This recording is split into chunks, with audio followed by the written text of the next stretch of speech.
অন্তিম ভোজের সময় যিশু তার শিষ্যদেরকে এই কথা বললেন, তোমাদের হৃদয় যেন বিচলিত না হয়, পরমেশ্বরে বিশ্বাস রাখো আর আমাকেও বিশ্বাস রাখো। আমার পিতার গৃহে থাকবার অনেক ঘর আছে, যদি না থাকতো আমি তোমাদের বলেই দিতাম। এখন আমি তোমাদের জন্য একটি থাকবার স্থান প্রস্তুত করতে যাচ্ছি, আর সেখানে গিয়ে তোমাদের জন্য সেই স্থান প্রস্তুত করার পর আমি আবার ফিরে আসবো এবং তোমাদের তখন আমার নিজের কাছে নিয়ে যাবো, যাতে আমি যেখানে আছি তোমরাও সেখানে থাকতে পারো। আর আমি যেখানে যাচ্ছি সেখানে যাবার পথ তোমাদের তো জানাই আছে। আর তখন টমাস বললেন, প্রভু আপনি যে কোথায় যাচ্ছেন আমরা জানবো কী করে? তাহলে সেখানে যাবার পথটা আমাদেরকে জানান।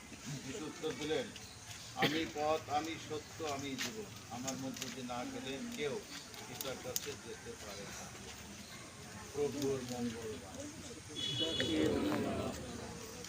আমরা আবারও একটু নীরব থাকি এবং আমাদের প্রিয়জন শান্ত, কিছুক্ষণের মধ্যে আমরা তাকে সাহিত্য করব খবরে।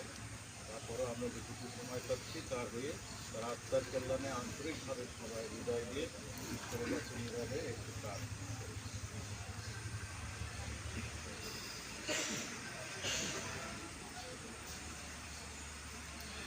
আত্মীয় অনাত্মীয় আমাদের সকলের অনেক প্রার্থনা আছে, সকল উদ্দেশ্য আমরা যিশুর সেখানে প্রার্থনার মধ্যে দিয়ে সম্পর্ক করি।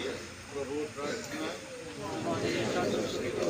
তোমার নাম পূজিত হোক, তোমার রাজ্য প্রতিষ্ঠা হোক, তোমার ইচ্ছা যেমন স্বর্গে তেমন পৃথিবীতে হোক।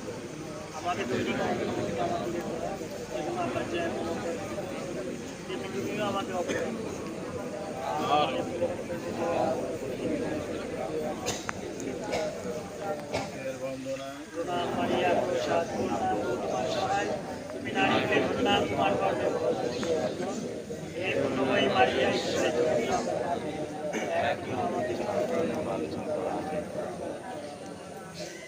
হে প্রভু যিশু, 3 দিন কবরের সাহিত্য থেকে তুমি প্রত্যেকটি কবরকে করে তুলেছ মরণের